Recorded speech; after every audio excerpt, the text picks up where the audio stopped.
Alamin naman natin ang karagdagan pang update sa pagdating sa Las Vegas ng ating pambansang kamao na si Manny Pacquiao. May ulat on the spot si Mark Zambrano. Mark? Rafi, nandito na nga tayo ngayon sa loob ng suite ni pambansang kamao Manny Pacquiao dito sa Delano Hotel sa Las Vegas, Nevada. Pasado alas 8:15 ng gabi nang dumating si Manny Pacquiao sakay ng kanyang Pacquiao bus dito nga sa Delano Hotel. Kasama niya ang ilang miyembro ng Team Pacquiao at ang kanyang pamilya. Kasama na ang kanyang asawang si Jinky at ang kanyang mga anak. Sa ngayon, Rafi, ay kumakain silang mag-anak dun sa loob ng dining area dito at kami naman mga miyembro ng media ay nakapwesto dito sa receiving area.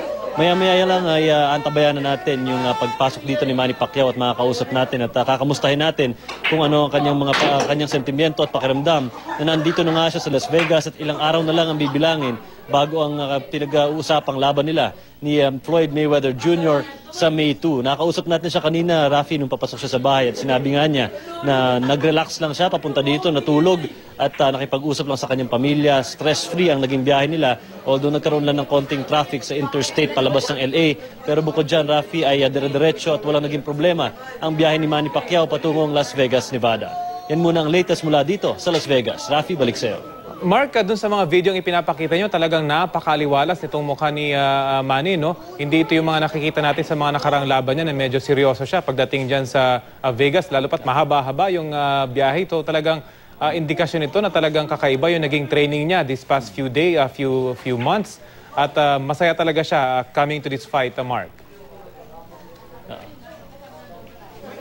Tama ka doon, Rafi. In fact, lagi niya binabanggit dito that bukod nga doon sa supreme condition na nakuha niya matapos ang ilang linggo na ng training sa Los Angeles, ay very at peace daw siya both in mind at heart at very important nga yan para sa laban na to. At makikita mo naman tulad doon sa mga pinapakita nating videos sa mga nakaraang update na nakangiti at habang nagte-training kahit alam nating napakahirap ay kampante at nagpapakita ng extreme confidence ang ating pambansang kamao. So magandang senyales yan na talagang patunay na napakaganda ng tinakbo ng kanyang training camp sa LA at dito nga sa Las Vegas ay yung last leg na ng kanyang training in preparation for the fight sa May 2, Rafi. At Mark, tama ba yung mga nakita natin sa video? Maging yung isa sa mga interpreter ng mga Mexican boxers ay nandyan at bumati kay Manny, tama ba?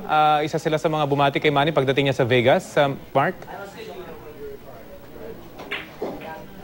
Tama yun, Rafi, nakita natin. Actually, isa lang siya sa napakaraming sumalubong kay Manny Pacquiao.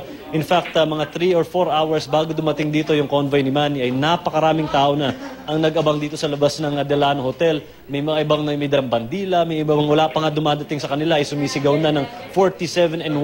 So talagang makikita mo dito yung significance itong laban na to. Hindi lang para sa mga Pilipino, kundi para sa mga Amerikano na rin na pumapanig para kay Manny Pacquiao dito sa laban na to.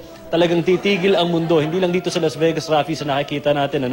Yung mga ads na nakikita natin dito, pati yung mga excitement sa buong paligid ng Las Vegas ay ramdam na at everyone is excited na nga para sa laban sa May 2, Rafi.